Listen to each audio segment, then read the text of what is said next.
ท่านทั้งหลายพิจารณาความสุขพิจารณาความทุกข์ทุกข์ไม่ได้อยู่ในร่างกายของเราทุกข์ก็ไม่ได้อยู่ในจิตใจของเราถ้าเราพิจารณาด้วยความเป็นจริงความทุกข์ความสุขเกิดจากสองสิ่งสัมผัสกันเกิดจากสองสิ่งรวมกันจึงเกิดสิ่งนี้ขึ้นดังตาเห็นรูปมันจึงเกิดอาการชอบใจไม่ชอบใจจึงเกิดคำว่าพอใจไม่พอใจนั่นแหละสองสิ่งเนี่ยอาการสองสิ่งรวมกันแล้วมันจึงเกิดสิ่งนี้ขึ้นทุกข์ก็ไม่ใช่เรื่องอดีตทุกข์ก็ไม่ใช่เรื่องอดีตสุขก็ไม่ใช่เรื่องอดีตแล้วว่าสุขเมื่อเราสัมผัสทุกข์หรือเมื่อเราสัมผัสสองสิ่งกระทบกันสัมผัสกันจึงเกิดสิ่งต่างๆเกิดขึ้นที่เราเรียกว่าปฏิจจสมุปบาทพวกเราทั้งหลายเราพิจารณาดั่งสภาพมะนาวถ้าเราไม่เอาลิ้นไปแตะมันเราก็จะไม่รู้สึกเอาแตะเมื่อไหร่เอาลิ้นไปแตะรสชาติน้ำมะนาวเมื่อไหร่มันจะเกิดอาการขึ้นทันทีอันนี้เราเรียกว่าทุกข์เกิดเมื่อเราสัมผัสทุกข์เมื่อเราไปเข้าไปยึดติดในสิ่งที่เราสัมผัสรู้สึกถ้าเราไม่รู้สึกถ้าเราไม่สัมผัสมันก็ไม่ทุกข์เราก็ไม่สุขไอ้ที่มันทุกข์แล้วมันสุขเพราะเราไปสัมผัสเพราะเราเข้าไปยึดติดเหมือนเราไปยึดติดในตัวมะนาวเอาลิ้นไปแตะเมื่อไหร่มันก็จะเกิดคำว่าเปรี้ยวทันทีเช่นเดียวกับเราไปสัมผัสสิ่งที่เราไปสัมผัสมันพอใจไม่พอใจมันก็เป็นสุขเป็นทุกข์พอเป็นสุขเป็นทุกข์เกิดขึ้นมาทันทีเราจะต้องมีสติ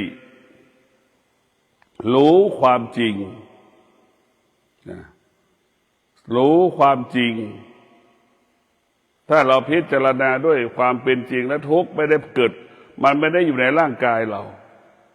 มันไม่ได้อยู่ในจิตใจของเราทุกข์ไม่ได้นอนในร่างกายเราไม่ได้นอนในจิตใจเราร่างกายเราไม่ได้เป็นบ้านของความทุกข์แต่จิตแต่ตาของเราไปสัมผัสหูเราไปสัมผัสมันจึงเกิดคำว่าทุกข์สุขเกิดขึ้นเพราะฉะนั้นพวกเราทั้งหลายเราต้องมาแยกต้องใช้ปัญญาใช้สมาธิพิจารณาถ้าเราไม่สัมผัสถูกต้องเนี่ยสุขก็ไม่เกิดทุกข์ก็ไม่เกิดที่เราสัมผัสถูกต้องเพราะมันที่เราสัมผัสถูกต้องเพราะเราไปยึดติดมันเหมือนมะนาวมันเปรี้ยวแล้วเราก็คิดว่ามันไม่ได้เกิดคำว่าความเปรี้ยวมันจะเปรี้ยวเมื่อไหร่มันก็เมื่อเราเอาลิ้นไปแตะมันก็จะรู้เลยมันก็จะเกิดอาการเลยพวกเราทั้งหลายอาการสองสิ่งรวมกันกระทบกันสัมผัสกันจึงเกิดสิ่งนี้คำว่าสุขคำว่าทุกข์คำว่าพอใจคำว่าไม่พอใจเศร้าโศกเสียใจพวกเราต้องมีสติรู้เท่าทันสิ่งที่มันปรากฏผ่านสิ่งที่มันปรากฏทางตาทางหูจมูกลิ้นกายใจสิ่งเหล่านี้เราต้องมีสติพิจารณาที่จะหยุดมันเรียกว่ามีสติหยุดสิ่งที่เรารู้สึกมีสติที่จะแยกแยะสิ่งที่เรารู้สึก เพื่อไม่ให้สิ่งที่เรารู้สึกเข้าไปมีบทบาท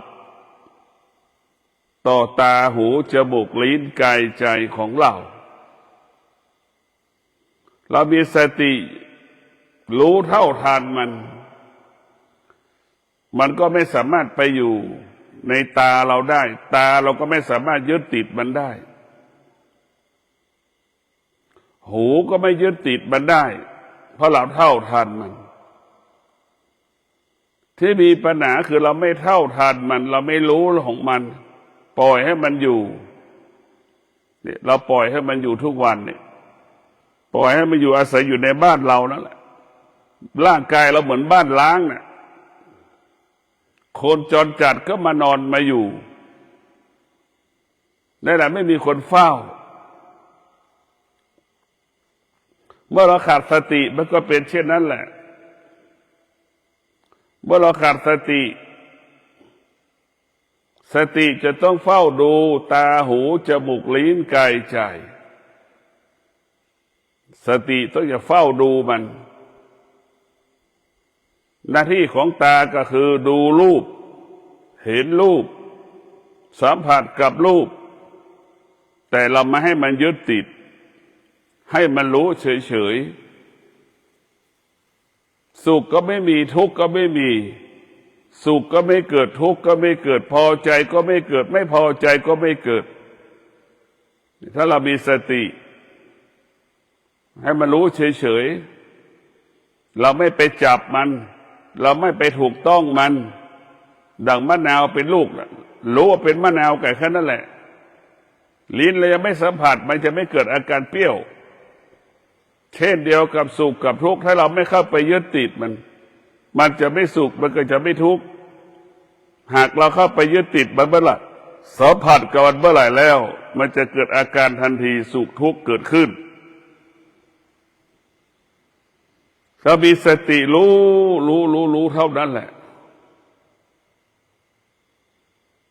เรามีสติรู้อยู่กับปัจจุบันอยู่กับตาที่มันเห็นรูป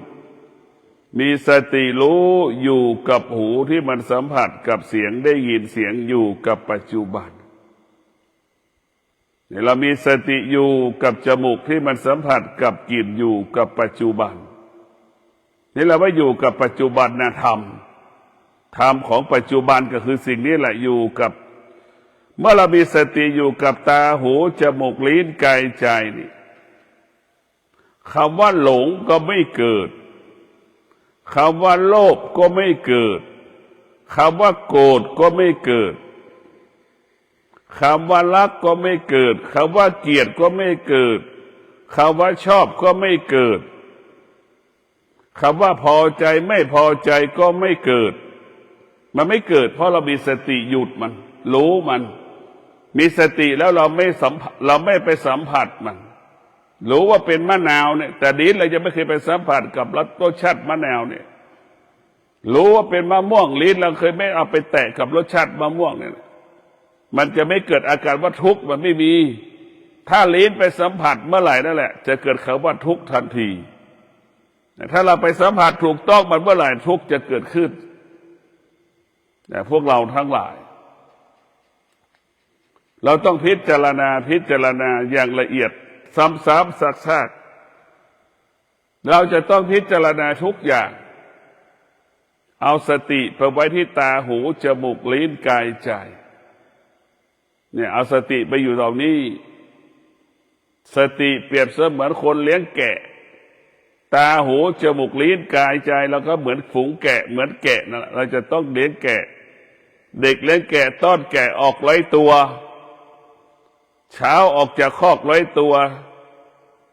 พอตอนเย็นเด็กเลี้ยงแกะก็ต้องเอาเข้าคอก100 ตัวนะสติจะควบคุมตาหูจมูกลิ้นกายใจเหมือนเด็กเลี้ยงแกะสามารถเอาแกะไปเลี้ยงแล้วก็100 ตัวสามารถเข้าคอก100 ตัวได้โดยไม่ถูกหมาป่ากินนั่นแหละสติคือจะเป็นอย่างนั้นตาหูจมูกลิ้นกายใจเปรียบเสมือนแกะพวกเราถ้ามีสติทุกอย่างมันก็จะหยุดมีสติก็จะหยุดตาเห็นรูป หูได้ยินเสียงมันก็หยุดจมูกเขาได้สัมผัสกับกลิ่นมีสติมันก็หยุดแล้วมีสติไปหยุดกับลิ้นที่มันสัมผัสกับรสชาติน้ำผลไม้อาหารต่างๆกายสัมผัสของแข็งของร้อนเราก็มีสติเขาหยุดจิตมันรู้สึกสารพัดความรู้สึกมันมีเวทนาปรากฏอุปทานปรากฏเราก็มีสติหยุดมันได้เราหยุดมันได้หมดพวกเราถ้าเรามีสติจะหยุดเวทนาหยุดอุปทานแต่พวกเราทั้งหลายเวทนาทั้งหลายอุปทานทั้งหลายมันก็อาศัยตาหูจมูกลิ้นกายใจความรักความเกลียดความชอบก็อยู่อาศัยตาหูจมูกลิ้นกายใจนั่นแหละเหมือนเราเห็นผู้ชายหนุ่มสาวเห็นร่างกายซึ่งกันและกันหนุ่มเห็นสาวสาวเห็นหนุ่มเนี่ยหนุ่มเห็นสาวสาวเห็นหนุ่มนั่นแหละมันก็เกิดคำว่าชอบใจเกิดขึ้นคืออุปทานเกิดขึ้นมาแล้วอุปทานและเวทนาปรากฏเข้าไปยึดติดคิดอย่างนั้นคิดอย่างนี้เห็นไหมเนี่ยเข้าไปยึดติดมันจึงเกิดคำว่าพอใจเกิดขึ้นชอบใจเกิดขึ้นพวกเราทั้งหลายสตินี่มันเป็นหลักมันเป็นหลักมันเป็นที่พึ่งของจิตสติเป็นหลักเป็นที่พึ่งของจิตเป็นหลักเป็นที่พึ่งของจิตในสติเพราะฉะนั้นเราต้องให้จิตยึดสติให้จิตอาศัยสติถ้าจิตมันอาศัยสติเมื่อไหร่จิตก็จะปลอดภัยจิตก็จะมั่นคงจิตก็จะอุดมสมบูรณ์จิตก็สมบูรณ์สมดุลในพวกเราทั้งหลายจิตเปรียบเสมือนครูอาจารย์ของจิตสติเปรียบเสมือนครูเป็นบ้านของจิตเป็นบ้านของจิตเมื่อจิตมันไปอาศัยสติแล้วเหมือนเราได้อยู่บ้านที่มีหลังคาสมบูรณ์ยามฝนก็ไม่รั่วไม่ตกยามร้อนแดดก็ไม่ส่องยามหนาวก็ไม่หนาวเย็นเนี่ยนั่นแหละคือสติเมื่อจิตมันยึดสติจิตจะไม่สุขไม่ทุกข์ไม่เกิดอาการไม่แสดงอาการใดๆทั้งสิ้นเพราะสติมันจะอบรมสั่งสอนจิตจิตก็จะรู้เมื่อรู้จิตก็อยู่ในสิ่งมันก็จะรู้เมื่อจิตมันรู้จิตก็จะอยู่สิ่งที่จิตรู้สิ่งใดที่ไม่ใช่จิตควรรู้จิตมันจะไม่รู้มันก็จะบอกเหมือนแม่อบรมสั่งสอนลูกนะอันไหนที่มันเปื้อนเปื้อนแม่เขาจะไม่ให้ลูกได้กินอาหารของที่มันเปื้อนเปื้อนอย่างนั้นแหละแม่ก็จะสอนลูกอย่างสติก็เป็นเช่นนั้นแหละเหมือนแม่สอนลูกจิตเราก็เหมือนลูกสอนให้ลูกอย่างนั้นสอนให้ลูกอย่างนี้ในพวกเราทั้งหลายสตินี่สอนลูกเพราะฉะนั้นสติของเรานี่สำคัญที่สุดเมื่อเราจิตเรายึดสติเมื่อเอาสติมันเป็นหลักจิตเราจะไม่หลงสติคือหลักเหมือนหลักงัวนะจิตเราก็เหมือนงัวเอาเชือกไปผูกคองัวแล้วมัดไว้กับหลักเห็นไหมพองัวออกไปสุดเชือกเมื่อไหร่สติมันก็จะดึงจิตกลับมาเห็นไหมเราพิจารณาดูสติคือหลักที่เอาเชือกไปผูกกับเสาเอาเชือกไปผูกกับเสาแล้วไปผูกกับงัวเพื่อไม่ให้งัวออกไปจากคอก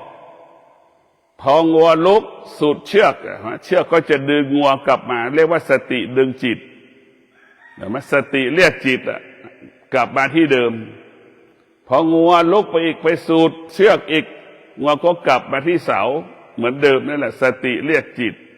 สติเตือนจิต เหมือนงัวที่เราเอาเชือกไปผูกคองัวเห็นไหมจิตเราพยายามจะออกไปจากคอก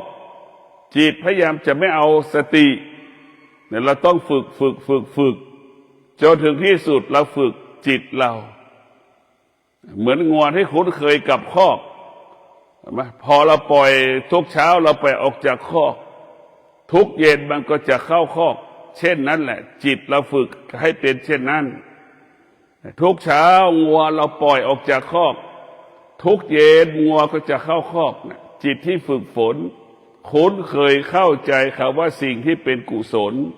สิ่งที่เป็นอกุศลให้เรารู้เช่นเดียวกับจิตยึดสติเป็นหลักยึดสติเป็นหลักเหมือนงัวนะยึดคอกเป็นหลักเมื่องัวยึดคอกเป็นหลักมันไม่มีคนขโมยไม่มีค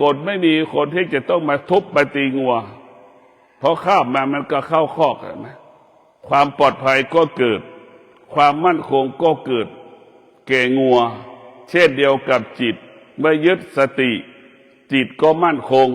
จิตก็ปลอดภัยจิตเหล่านั้นมันเป็นได้สารพัดจิตมันเป็นได้สารพัดเหมือนสี7 สีนั่นแหละจิตเราอยู่ได้เป็นได้ทุกสีสีแดงมันก็เป็นสีเหลืองมันก็เป็นจากแดงกับเหลืองผสมอีกมันก็เป็นต่ออีกไม่มีวันจบสิ้นนั่นคือจิตมันเปื้อนไปหมดถ้าจิตนะไม่ได้รับการฝึกฝนจิตนะไม่ได้รับการอบรมจิตมันก็จะไปเหมือนคนบ้ามันไม่มีคำว่าจบสิ้นเหมือนรถเมล์นะเช้ามันก็ขับออกจากบ้านไปรับคนบกไปวนมาคือเชียงใหม่ฮอดเชียงใหม่สันปะตองเชียงใหม่ฝางเชียงใหม่ลำปางเชียงใหม่ตากเชียงใหม่แม่สอดมันก็จะเป็นอย่างนี้บกไปวนมาอยู่ที่เก่าซ้ำ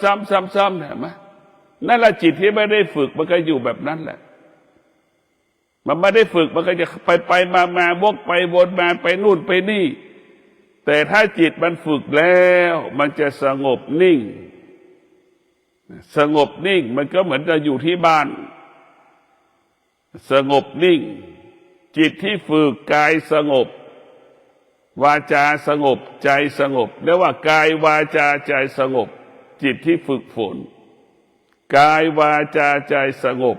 จิตที่ฝึกฝนนี่แหละพวกเราทั้งหลายถ้าจิตเราไม่ฝึกฝนนะมันก็จะเหมือนคนขับรถเมล์นั่นแหละคนขับรถประจำทางนั่นแหละวกไปวนมาซ้ำเห็นไหมอันนั้นแหละคือจิตไม่ได้ฝึกฝน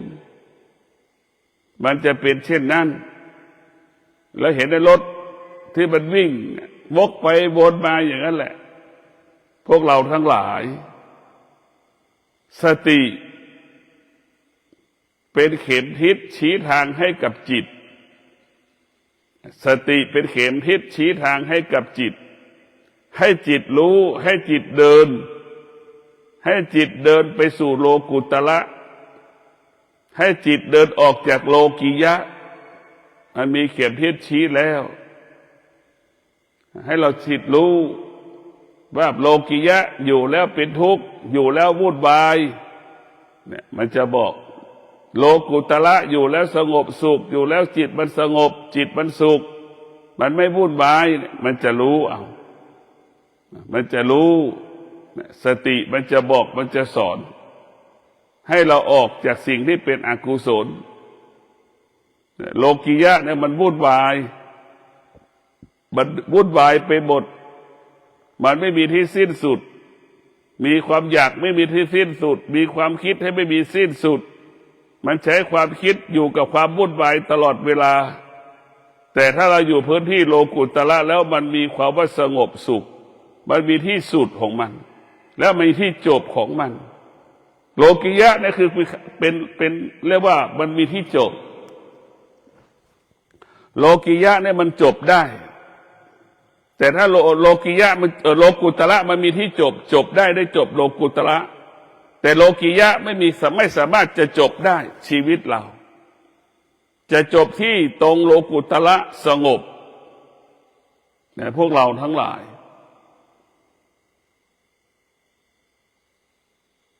ถ้าเราไปอยู่โลกิยะนี่ไม่มีคำว่าจบสิ้น สิ่งนั้นไปสิ่งนั้นมาสิ่งนั้นไปสิ่งนั้นมาสิ่งนั้นเข้าสิ่งนั้นออกเหมือนเราขึ้นห้างไปห้างมันวุ่นวายไปหมดแบบนั้นแหละไม่รู้ว่าใครเป็นใครมันมั่วกันไปหมดนั่นแหละโลกิยะเป็นสภาพเช่นนั้นเหมือนเราขึ้นห้างตรงกันข้ามโลกุตระเหมือนเราเข้าอยู่ในป่ามันสงบนิ่งเห็นไหมเราเข้าอยู่ในป่าไม่มีใครให้เราโมโห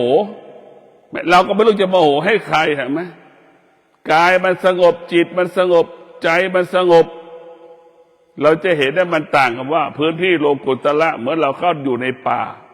เหมือนเราไปสวนน่ะเราไปอยู่ในสวนก็ได้ไม่ต้องอยู่ในป่าแต่มันจะสงบอย่างเหมือนเราไปสวนเหมือนเราไปนานั่นแหละมันจะสงบเช่นนั้นแหละเพราะฉะนั้นพื้นที่สองที่พื้นที่นี้เราเลือกเราจะอยู่ตรงไหนถ้าเรามีสติหากเราขาดสติเราก็อยู่ในพื้นที่โลกิยะเมื่อเรามีสติเราก็อยู่พื้นที่โลกุตระมันจะอยู่แค่สองที่ถ้าเรามีสติเราจะนอนอยู่กับศีลสมาธิปัญญาศีลสมาธิปัญญาเปรียบเสมือนพ่อแม่ของเราศีลสมาธิปัญญาเปรียบเสมือนลูกของเราศีลสมาธิปัญญาเปรียบเสมือนเพื่อนของเราเนี่ยเรานอนแล้วมีความสุขนะภักดีซื่อสัตย์ต่อเรานะมันซื่อสัตย์ต่อเราภักดีต่อเราไม่เป็นพิษไม่เป็นภัยต่อเราเรียกว่าศีลสมาธิปัญญาเปรียบเสมือนพ่อแม่ลูกสามีภรรยาเพื่อนมิตรสหายที่รักกันเนี่ยจะเป็นแบบนั้นละศีลสมาธิปัญญาเมื่อเราอยู่กับศีลสมาธิปัญญาแล้วมันจะเกิดคำว่ามีความสุขอบอุ่นไม่ต้องกังวลใจใดๆทั้งสิ้นใช่ไหมนี่แหละคือเรามีสติให้เราอยู่กับศีลสมาธิปัญญา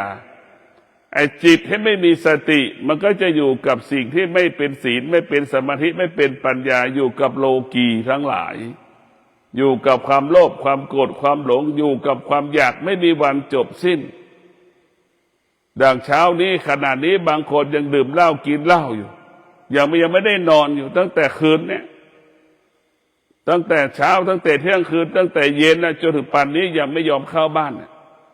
กินนั่งนอนเดินไม่ต้องคุยอะไรกันไม่รู้เมาก็เมาเป็นสภาพนั่นแหละพวกเราทั้งหลายถ้าเราขาดสติเมื่อไหร่เนี่ยความเสี่ยงให้แก่ให้เจ็บให้ตายก่อนเวลากำหนดทันทีเมื่อเราขาดสติเมื่อไหร่โอกาสที่เราจะผิดพลาดพลั้งทำให้ชีวิตประสบปัญหาก็ง่ายทำให้ร่างกายพิการก็ง่ายทำให้ครอบครัวแตกแยกก็ง่ายพวกเราทั้งหลายเราขาดสติเนี่ยมันจะทำให้เราเดือดร้อนวุ่นวายตลอดเวลาถ้าเรามีสติเนี่ยมันจะมั่นคงตลอดเวลาเรามีสติมันจะมั่นคงพวกเราทั้งหลายสติจะมั่นคงมันจะมีสติรู้ขวาย่างรู้ซ้ายย่างใช่ไหมย่างเสร็จเดินเสร็จยืนรู้ว่ายืนอีกเราจะยืนเราก็รู้ว่าเราจะกลับหลังเราก็รู้อีกรู้อาการของกายในสติมันจะบอกจะสอนให้รู้อาการของกายรู้อารมณ์ของจิตอารมณ์ของจิตก็สำคัญที่สุดอารมณ์ของจิตนี่คือตัวสุดยอดทำให้เราเกิดทุกข์สุขอยู่ที่อารมณ์ของจิตทำให้เราไม่สงบไม่นิ่งอยู่ที่อารมณ์ของจิตถ้าจิตนั้นขาดสติก็จะไม่สงบถ้าจิตมีสติจิตก็สงบเนี่ยสงบด้วยสติธรรมชาติของจิตดังที่เรารู้เป็นสภาพดังลิงธรรมชาติของจิตจะเป็นดังเช่นลิงดังเช่นไก่เห็นไหมไก่แม่ไก่เลี้ยงลูกไก่เป็นสภาพไหนมันร้องทั้งวันกุ๊กกุ๊กกุ๊กกุ๊กกุ๊กกุ๊กคุยเขี่ยวตลอดเวลาคือมันไม่มีคำว่าสงบลิงก็เช่นเดียวกระโดดโลดเต้นตลอดเวลานั่นแหละคือสภาพของลิงจิตเราเป็นดังเช่นลิงจิตเราเป็นดังเช่นไก่เราจะมาฝึกจิตเราจะมาอบรมจิตของเราจะมาฝึกฝนจิตของเรา ให้จิตของเราเหมือนลิงนอนหลับฝึกจิตของเราให้เหมือนไก่นอนหลับเห็นไหมเราจะฝึกจิตแบบนั้นแหละถ้าเราไม่ได้ฝึกจิตก็เหมือนลิงนั่นแหละถ้าเราไม่ได้ฝึกจิตก็เหมือนไก่นั่นแหละไหมมันคุยเกี่ยวทั้งวันร้องทั้งวันเพราะฉะนั้นเราจะมาฝึกฝนจิตอบรมจิตอบรมกายอบรมจิตให้กายกับจิตสงบเหมือนลิงนอนหลับเหมือนไก่นอนหลับเหมือนช้างนอนหลับมันจะสงบนิ่งเห็นไหมเราจะเห็นไหมว่าเราอาการคนลิงนอนหลับช้างนอนหลับมันสงบแบบไหนเมื่อเราฝึกจิตเราก็จะเป็นเช่นนั้นแหละเมื่อเราฝึกฝนจิตอบรมจิตจิตเราก็สงบนิ่งเหมือนลิงนอนหลับเหมือนไก่นอนหลับเหมือนช้างนอนหลับเนี่ยมันจะสงบนิ่งถ้าเราไม่ได้ฝึกจิตไม่มีทางจะนิ่งเหมือนลิงนั่นแหละกระโดดจากกิ่งนั้นไปหากิ่งนั้น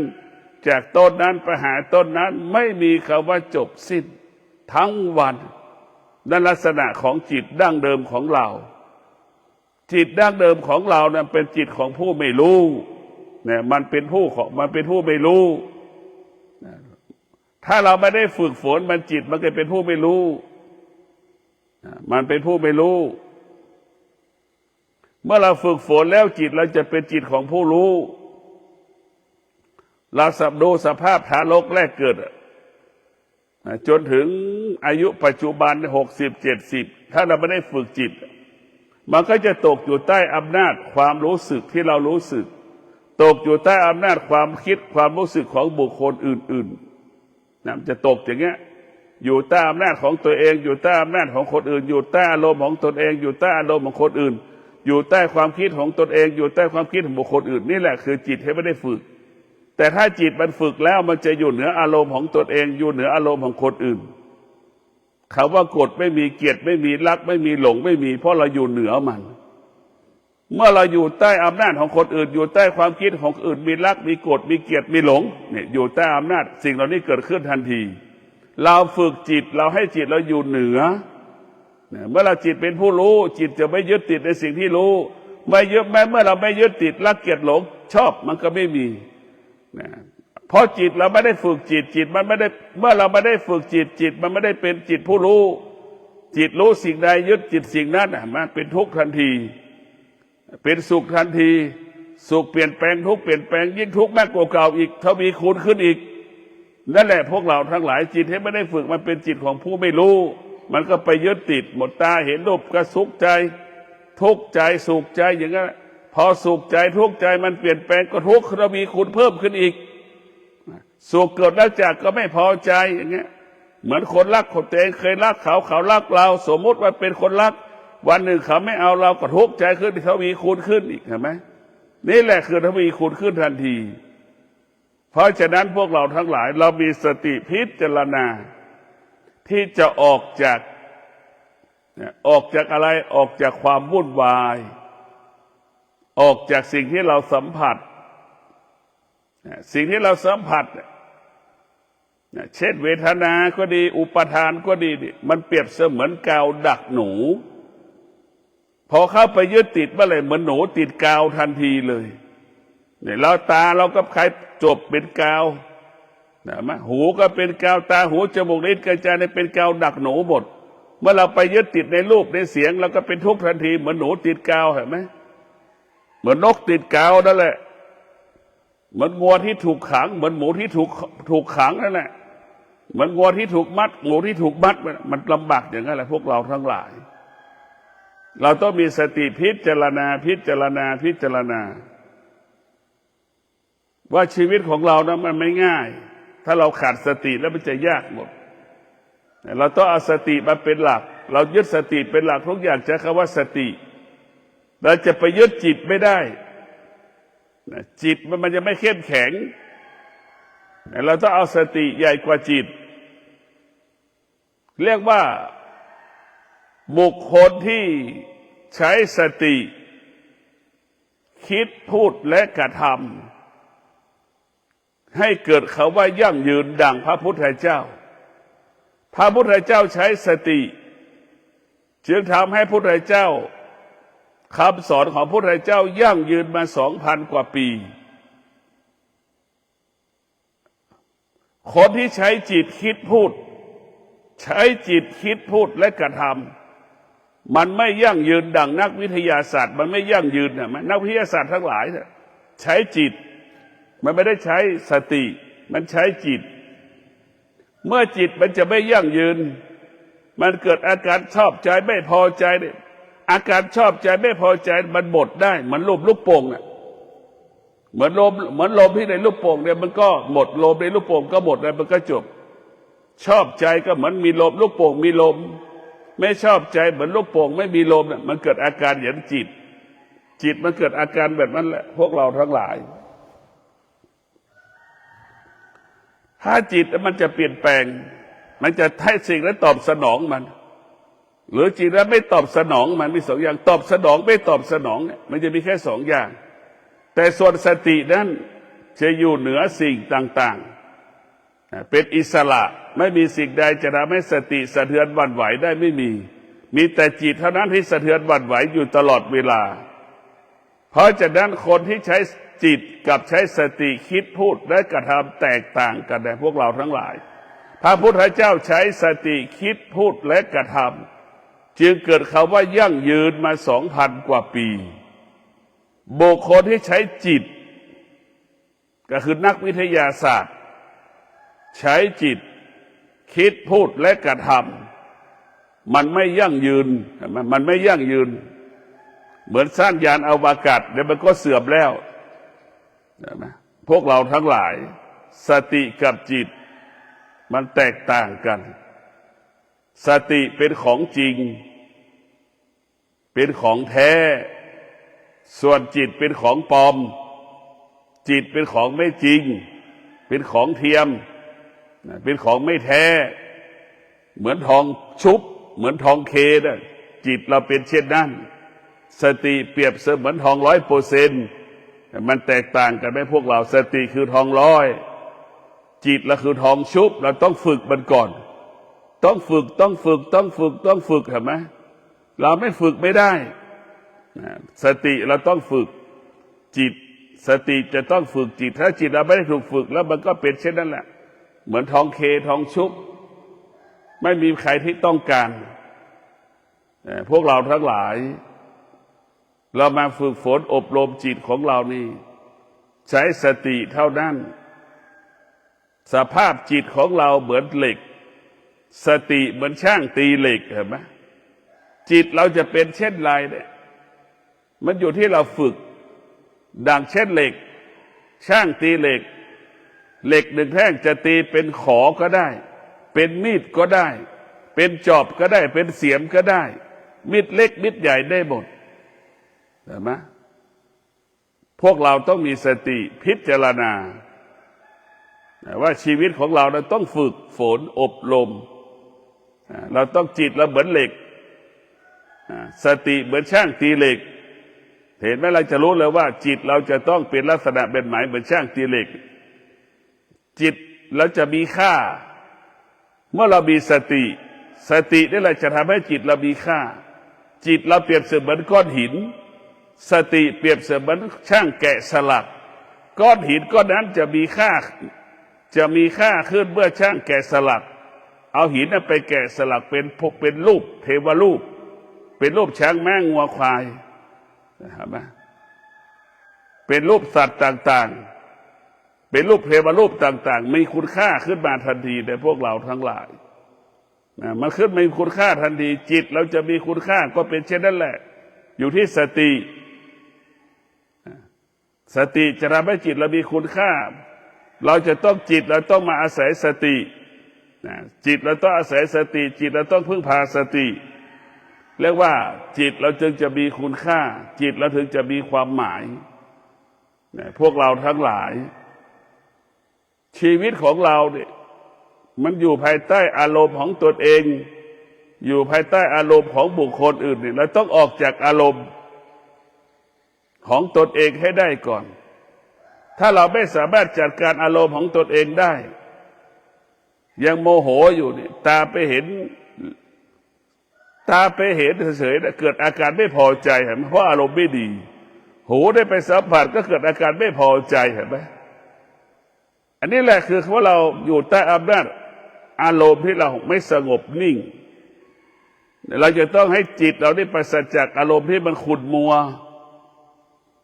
เราจะต้องให้จิตเราสว่างไสวเหมือนท้องฟ้าปราศจากก้อนเมฆถ้าเป็นอย่างนั้นเราจะให้จิตเราว่างจิตให้โล่งเราเห็นไหมให้จิตเราว่างให้จิตเราโล่งเหมือนท้องฟ้าปราศจากก้อนเมฆให้เป็นอย่างนั้นแหละทุกวันนี้สมองของเราจิตของเรามันเหมือนก้อนเมฆเต็มท้องฟ้ามันเป็นอย่างนั้นแหละทุกวันนี้สมองของเราอารมณ์ของเราเหมือนก้อนเมฆมันเป็นแบบนั้นแหละพวกเราทั้งหลายจิตของเราก็เหมือนมันพาก้อนเมฆไปเหนือไปใต้เหมือนกระแสลมพัดจิตเราเหมือนเช่นนั้นแหละจิตเราเหมือนกระแสลมที่มันพัดก้อนเมฆไปเหนือไปใต้ทิศตะวันตกตะวันออกมันเล่ร่อนไปหมดเนี่ยพวกเราทั้งหลายเรามาปฏิบัติธรรมเรามาฝึกอบรมจิตมาพัฒนาจิตมายกระดับจิตให้จิตเรามันว่างเหมือนท้องฟ้าปราศจากก้อนเมฆเหมือนท้องฟ้าปราศจากก้อนเมฆทุกวันนี้จิตเราไปเต็มไปด้วยอารมณ์เหมือนท้องฟ้าเต็มไปด้วยเมฆอารมณ์สารพัดอารมณ์ความรู้สึกของสารพัดความรู้สึกมันเต็มไปหมดมันไม่จบไม่สิ้นก็เดี๋ยวไปที่ตาเดี๋ยวไปที่หูไปที่จมูกที่ลิ้นที่กายที่ใจมันก็วกไปวนมาสิ่งเหล่านี้แหละมันวกไปวนมาวกไปวนมาวกไปวนมาเป็นอย่างนั้นเป็นอย่างนี้เพราะฉะนั้นพวกเราทั้งหลายเรามีสติที่จะปลดเปลื้องอารมณ์ความรู้สึกให้หมดสิ้นไปจากกายจากจิตอารมณ์ความรู้สึกที่มันไม่ดีก็เหมือนกลิ่นของเน่าของเหม็นที่มันติดพื้นเราก็เอาน้ำมาชำระล้างเสียเอาผ้ามาเช็ดมาถูเสียนั่นแหละกลิ่นเน่ากลิ่นเหม็นก็หายไปในที่สุดอารมณ์ของเราจะดับได้ด้วยวิชาเราจะดับอารมณ์ที่เป็นอวิชชาได้ด้วยอาศัยวิชาวิชานี่แหละจะดับอวิชชาวิชานี่แหละจะชำระอวิชชาวิชาก็คือผงซักผ้าอวิชชาก็คือสิ่งที่มันเปื้อนเราจะต้องอาศัยวิชาชำระล้างอวิชชาร่างกายของเราเต็มไปด้วยอวิชชาทั้งสิ้นเราจะเป็นต้องใช้วิชาปัญญาใช้วิชาปัญญานั่นแหละจะมาชำระความโลภความโกรธความหลงความรู้สึกสารพัดความรู้สึกที่มันอาศัยตาหูจมูกลิ้นกายใจที่มันทางตาหูจมูกลิ้นกายใจเป็นทางผ่านนี่เราจะต้องมาปิดเส้นทางนี้ให้หมดปิดหูปิดตาปิดจมูกปิดทุกอย่างปิดประตูทั้งหมดเราไม่ให้ความโลภความโกรธความหลงเกิดขึ้นไม่ให้ความรักความเกลียดความชังมันเกิดขึ้นเราจะเป็นต้องปิดประตูปิดทางมาให้ทางขึ้นให้มีคนเฝ้าถึงแม้ไม่ปิดเราต้องมีคนเฝ้าคนเฝ้าก็คือสติเฝ้าไม่ให้สิ่งอื่นๆไม่ให้บุคคลภายนอกเข้ามาพื้นที่ต้องห้ามเพราะฉะนั้นพวกเราทั้งหลายต้องมีสติพิจารณาชีวิตของเราต้องฝึกฝนอบรมจิตของเราจึงอุดมสมบูรณ์ไปด้วยศีลสมาธิปัญญาอุดมสมบูรณ์ไปด้วยความสงบอุดมสมบูรณ์ด้วยปัญญาขอให้ท่านทั้งหลายได้มีสติอยู่ไหนก็ได้ขอให้มีสติขอให้มีสติอยู่ไหนขอให้มีสติจะนั่งก็ให้มีสติจะเดินก็ให้มีสติคิดพูดทำการทำการใดให้มีสติเราจะไม่เสียรู้อารมณ์ของตนเองเราจะไม่ถูกอารมณ์ของตนเองหลอกในพวกเราทั้งหลายเมื่อเรามีสติเราก็จะอยู่เหนือสิ่งที่เรารู้เมื่อเรามีสติก็อยู่เหนืออารมณ์ในพวกเราทั้งหลายเรามีสติแล้วก็อยู่เหนืออารมณ์ถ้าเราขาดสติอยู่ใต้อารมณ์ของตนเองเรามีสติเป็นพ่อเป็นแม่มีสติเป็นครูเป็นอาจารย์มีสติเป็นเพื่อนที่รักของเราคอยเตือนสติเราคอยเตือนสติเราเนี่ยนี่แหละคือเรามีสติเท่ากับเรามีเพื่อนที่ดีมีสหายที่ดีมีพ่อแม่ที่ดีคอยดูแลสนใจใส่ใจเรานั่นแหละคือสติก็ขอความสุขสวัสดีจงเกิดแก่ท่านทั้งหลายมีสติรู้ มีสติรู้อยู่เหนืออารมณ์ความรู้สึกที่เรารู้สึกมีสติรู้ละอารมณ์ความรู้สึกที่เรารู้สึกอารมณ์รู้ที่เราสิ่งที่เรารู้สึกมันก็จะไม่เกิดขึ้นเราต้องทำจิตของเราให้ว่างเหมือนท้องฟ้าปราศจากก้อนเมฆพวกเราทั้งหลายทำให้จิตเรามันว่างเหมือนท้องฟ้าปราศจากก้อนเมฆก็ขอให้ท่านทั้งหลายเจริญรุ่งเรืองงอกงามยิ่งขึ้นไปขอเจริญพร